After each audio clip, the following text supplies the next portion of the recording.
Could the 23-year-old you imagine leading an organisation for over 40 years, taking a startup from a kitchen table to a global organisation, and throughout always keeping the same focus on liberating human potential? David Williams founded Impact in 1980 with nothing more than an idea and a passion for people development. Now, with over 40 years' experience bringing inspiration and change to the world's leading organisations, David's vision and direction have established Impact as a global market leader in experiential learning, an innovative approach to leadership and organisational development. He's also my CEO, so I'd better do a good job of this podcast interview. So, welcome to In Good Company, David. And thank you for joining me. How are you today? I'm good, thanks, Dan. How are you? Excellent. I'm very well, thank you. And I'm going to treat you like all of our guests, which is to give our audience an opportunity to get to know you a little better. We ask the same question on every episode, which is to tell us about yourself in 60 seconds. I'll do my best. So, David Williams. I am the eldest of 4 children. I grew up on a very primitive farm in an area called Lathgildale in the Peak District National Park. I was lucky enough to pass my 11 plus. So I went to a grammar school in Buxton and got a very traditional education. Left there after the sixth form, came up here to Ambleside to train as a teacher at Charlotte Mason College. Mm-hmm. And when I left there, I was out in the kind of wilderness for a couple of years, got bored, decided that things weren't going the way I wanted them to do. So I started my own business when I was 23. And that is Impact. That's the one. Yeah, right. So, and regular viewers of this podcast will spot that today we're actually doing a face-to-face episode, which normally we record all of our guests virtually because they're all over the world. And this is quite a special location, isn't it? Because this is Impact's new headquarters in Ambleside, as you've already mentioned. And the building is called Kelsick, which I understand is a very special building to you. Can you tell us a bit more about Kelsick and where we are? Yeah. So as I mentioned, I came up here to Ambleside in 1974 to train as a teacher. Mm-hmm. And by that time, Kelsick as a building had been bought by Charlotte Mason College. And this was actually my hall of residence for the first year of my training as a student. So I would never have expected 40 odd years later to have bought the place and converted it into our own headquarters. Yeah. So, I have to keep pinching myself when I walk around here because a lot of memories come back. A lot of really fond memories come back. So what we're trying to do with the place is make it into the headquarters of our own global business, mm-hmm. Encouraging people from our offices around the world to come and spend time here, as well as the people who are based here in the UK. Secondly, I'm quite passionate about returning it to the community. So there's a lot of people still alive who were pupils here when it was actually a school before it was bought by the college. So we've opened a cafe and we're welcoming the community into that cafe. We're about to launch a series of winter lectures called the Kelsick Assemblies, which again will attract people, hopefully from the village, up to see different people speak, recitals, that kind of thing. Mm-hmm. And then the third, and also we'd like to start doing, we bring a lot of old folk, we call them the wise elders, in for afternoon teas. Yeah. So we want to start doing that again. And then thirdly, and quite importantly, we've designed the whole place to be a great location for our clients to come and take a fresh perspective on what they're doing, especially top teams. They can come and sit here, look out at the amazing view, enjoy the wonderful facilities. Yeah. If they want some facilitation, we can offer that as well. And have a conversation about where they are as a team, as an organisation, where they'd like to get to and what changes they'd like to make. We find the clients that have been through it so far have been really inspired by the location. You're absolutely right. It is an inspiring location. The views, as you mentioned, are incredible. In fact, I'd probably go, there's probably limited amount of headquarters throughout the world that have views quite like the one from here. It is quite stunning, as you say. And the building, to have that history as well, that both the historical connection to you and just it's an amazing building in itself. It feels like a very special place to work, I would say. Yeah. And I suppose you mentioned we talked about Impact and it being Impact's global headquarters, and you founded the business in 1980, so over 40 years old, the business now. And you're still at the core of it. And I wanted to kind of ask a bit about impact's purpose. And we've got, the purpose statement there of liberating human potential. In your own words, why do you think the world needs impact? Well, I think I need to track back to where that purpose started for me. So, as I mentioned before, I grew up on a small farm in the middle of nowhere. We had no electricity. We had no running water. When I describe this to my kids, they just don't believe me. But it was a very, very humble place to start out in life. Plus, we were out in the sticks. So I grew up as a very introverted, shy individual. And when I went to grammar school, there was no one else there I knew. So in the 60 kids that joined the school that year, I was on my own. So I had to learn from scratch how to get on with people, how to make my way in the world. And by the time I was 16, I was pretty lost, to be honest. We didn't have a lot of great career guidance at school. So luckily, somebody spotted me and decided I was the right kind of candidate for an outward bound course. So I was lucky enough to win a ticket to go on a 4-week outward bound course in Aberdyfi in Wales, where the whole outward bound movement started back in the late 40s, early 50s. And I arrived the youngest of 100 men, because it was all men and boys at that time. And we spent 4 weeks doing things I'd never done before. When I got off the train to get there, I decided I was going to be the person I wanted to be. So I came out of my shell. I became more charismatic. I was a joke teller. And the activities that we did frightened the pants off me when we first started doing them. But I was surprised at how good I was at them. Yeah. And the kind of subplot to the whole thing was one of personal development, building confidence, learning how to work in teams, learning how to lead teams.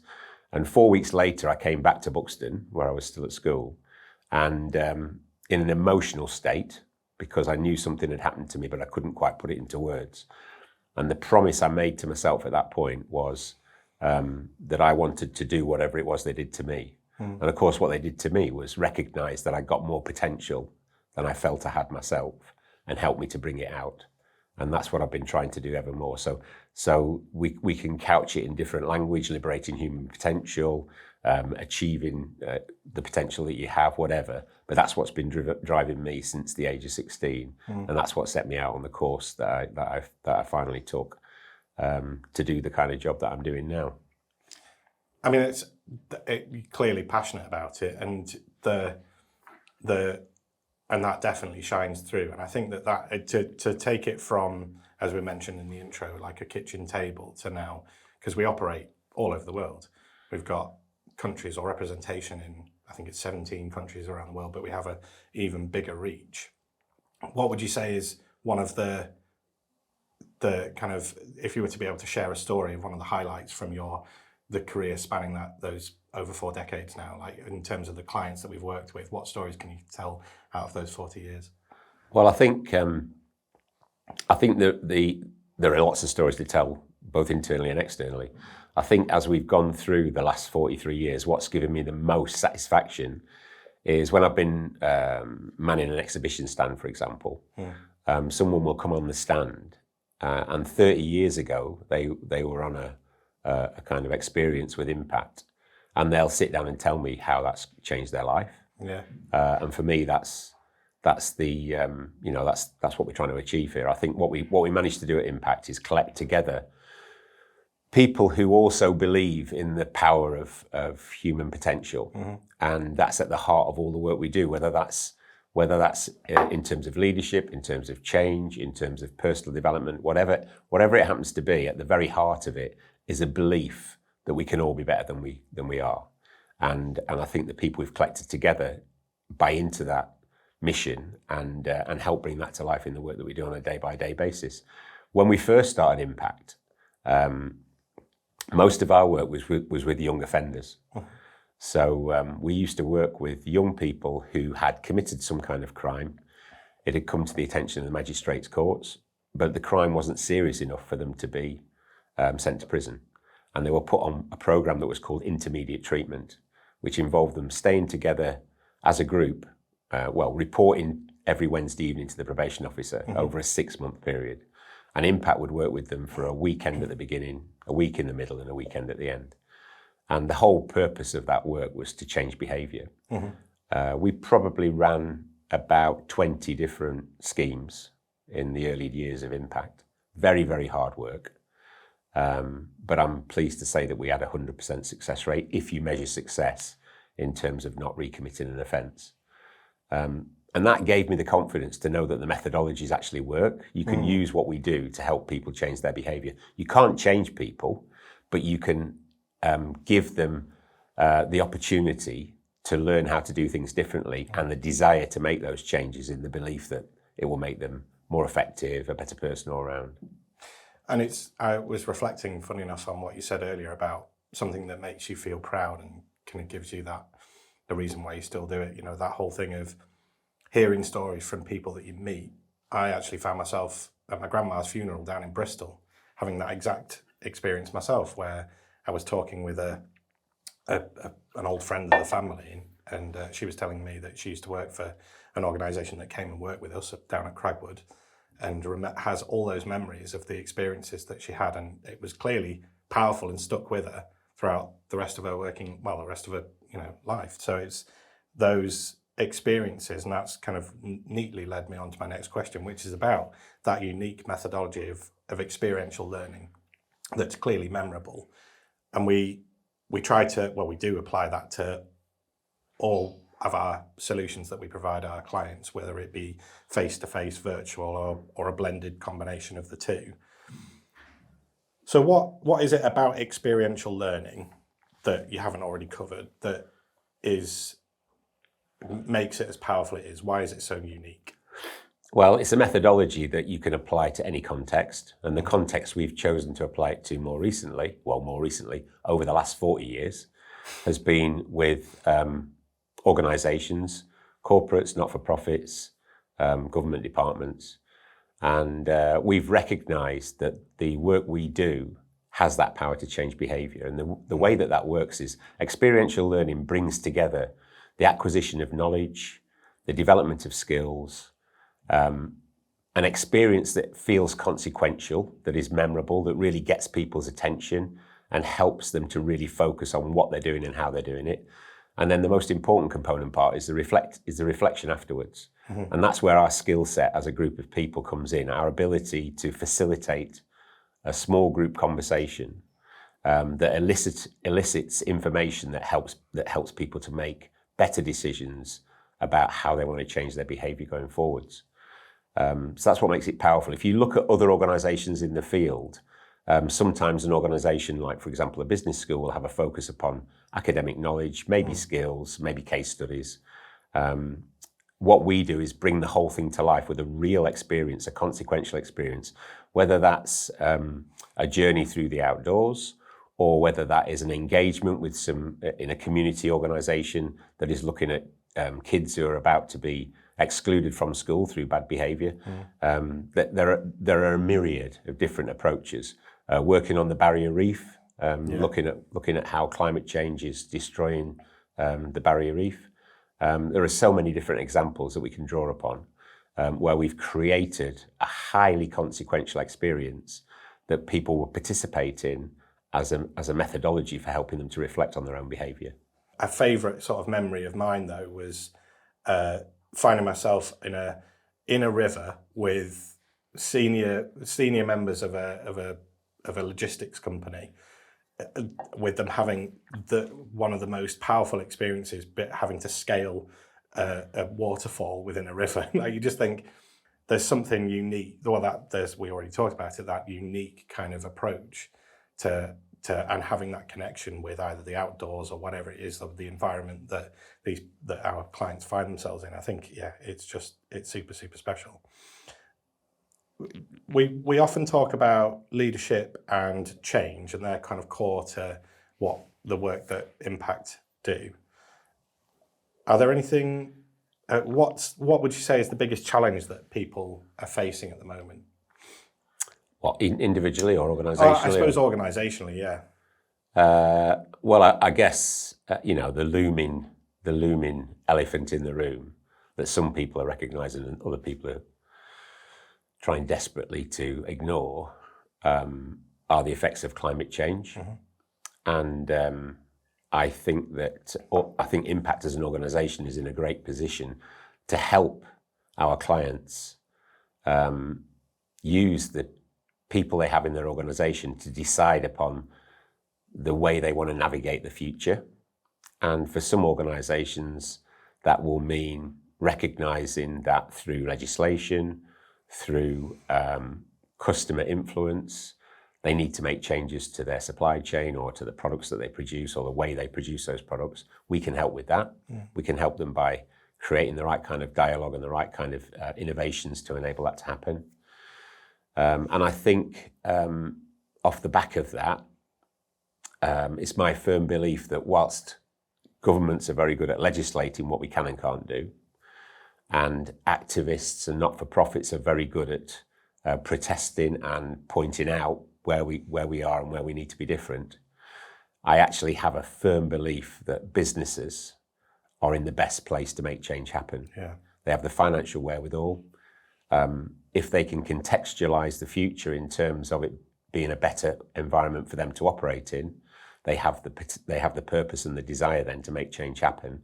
And once they've made that decision, they will make change happen far more quickly than other organisations in the field. So if we're really determined to create a more regenerative future for ourselves, which I am, then I see businesses as being the best place to start and the best place to make that happen. Yeah, I think you're absolutely right. I think that, and I was thinking about this the other day. I think that the answers are probably already there, aren't they? For a lot of, well, they could be, but it's that investment that needs to go into some of the. I mean, there are some incredibly clever people out there that can make big changes happen, but unless the investment's there, backed up by businesses, organisations around the world, then yeah, it's going to be hard to get those ideas out there. Yeah, I think the thing to recognise is that it's the same with all the work we do in experiential learning. So it's easy to work out what needs to happen. There are myriads of experts and books that are telling us what needs to happen. The challenge is actually making it happen. Yeah. And I think that's where Impact comes in, because we are able to put together really stimulating, motivating, purpose-driven experiences that give people the confidence and desire to do things differently or to do different things. And all too often you'll see organisations that know what they need to do, but they can't do it. They can't mobilise their organisation. They can't lead the people in their organisation to make that change happen. And I think that's one area that Impact excels in. Yeah, no, I think you're right. And you started, as we mentioned before, you started Impact from your kitchen table. It's a story that's well documented on the website with a typewriter, as I believe. And four decades later, you've steered the organisation through many challenges and change, as we've kind of briefly touched upon. What would you say was your kind of biggest challenge you've had to lead through? Biggest challenge? Challenges every day. I think when I'm working at my best, I am listening to my intuition and responding accordingly. And I think that is my special power, if you like, if I've got one at all. And when I'm working at my worst, I'm ignoring my intuition and looking at the data. And so the best decisions I've made are the ones that feel right, and I've gone with my gut, and they've always paid off. And the worst decisions are the ones when I've ignored my gut, ignored my intuition, gone with the flow, and looked back afterwards and thought that was the wrong move then. Yeah, that's interesting, because of course we often do live our lives with listening to the data and learning from the data, and sometimes, yeah, you're right, that's not always the best way. I was lucky enough to do statistics and probability in the sixth form at school. Right. Like I say, a very traditional education, and I learnt then you can make data and statistics say whatever you want it to say. It's quite easy to do. Yeah, that's true, reading between the lines. So how then do you balance those short-term goals with long-term vision? How have you managed to do that over the years? I think I don't take as much time to reflect as I should do. Right. I'm always looking for the next thing. I'm not ambitious from a financial perspective. I'm ambitious from an organisational perspective. So I want impact to be in place for at least another 100 years past my days. So I've spent most of my life so far trying to build and put in place the building blocks that it needs to be able to go forwards. Internally, we do a lot of people development. We do a lot of leadership development. We have our Inspiring Leaders program running annually. We have Inspiring Develop for all of our people internally. And that's all there to try and build a new generation of leaders who can take impact forwards. Because I really believe in our mission, and I really believe that we make a difference. I think we're only just beginning. I think we're only at the beginning of that journey, and we've got a long way to go. And it's really nice to hear kind of that passion is still going on, even after a 40 year of running this business, and looking towards the future as well. 100 years or more, hopefully, into the future, and having that kind of, and as you say, putting those building blocks in place to use a phrase that we've kind of heard a bit more of recently, that generating a positive impact and having that on the planet as much as anything else by working with organisations to kind of create that greater good. I think that's super inspiring. Like that you've always had that vision and continue to do so. A guy I've been working with recently outside of Impact, I'm not going to name him to embarrass him. He's in his mid-70s, and he said to me last time I met him that he's really excited about the next 10 years of his work, and I feel very much the same. There's a lot happening at the moment, and it's a very exciting time to be in business and to be making a difference, and I don't intend to stop anytime soon. Yeah, well, that's good, because we like having you around. And I've got a question here about, again, going back to you, and you've kind of covered a lot about this already, but you write a lot of blogs, and you are very active on LinkedIn, writing passionately about your thoughts on the world and the way you see it, and as we've kind of talked about. So what, in a nutshell, what is it that keeps you motivated? Why do you keep doing what you're doing?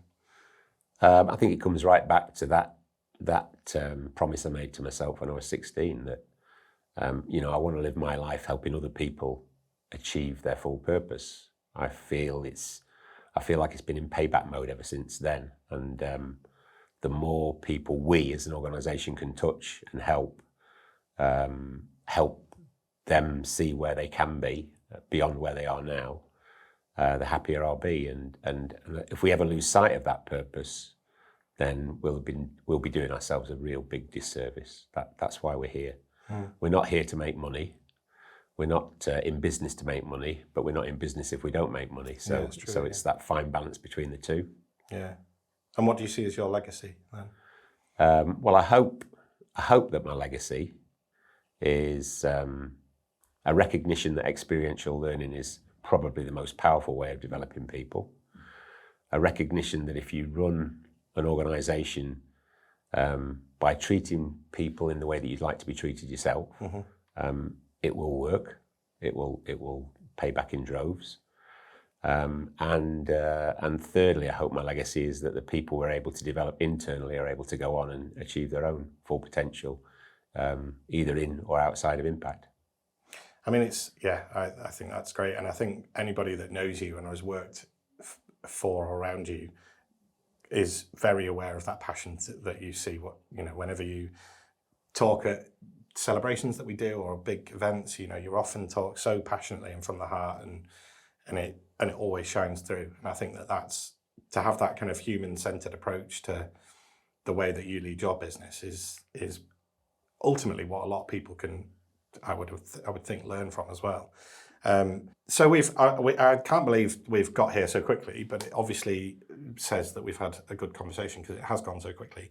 But we have reached our last question, which is the same one we ask all of our guests, which is, if you were to start your career again, so take yourself back to the 16-year-old self, what, if anything, would be the best piece of advice you'd give yourself? Stop worrying. Is that it? That's it. That's it. Stop worrying. Because when at the age of 23, when you start your own business and it starts to grow really quickly, and you feel a huge responsibility to the people that you're giving a job to, and you feel a huge responsibility to the clients who are trusting you to do what they believe you can do really well, it's easy to get into a kind of a worry-driven negative cycle. And I've been in that mode many times in the past, and I just need to throw that away and recognise that what we do works. Yeah. And as I said earlier, trust my own intuition, which is usually very positive and usually very forward-thinking. Yeah, I think that's right. In fact, we had a guest on this podcast as well that used a phrase that I really enjoyed. In fact, it was the CEO of Calder Stewart, and he said, "Panic slowly," which I thought was a nice way of framing it, where you can kind of calculate anything that's, for example, the pandemic. You can panic slowly. Don't worry about it. We'll get through it if you're confident in, and believe in. So yeah, I think that's. And do you still live by that then? Yeah, very much so. Very much so. Excellent. I still worry though, but yeah, but you have to tell yourself not to. Yeah, exactly.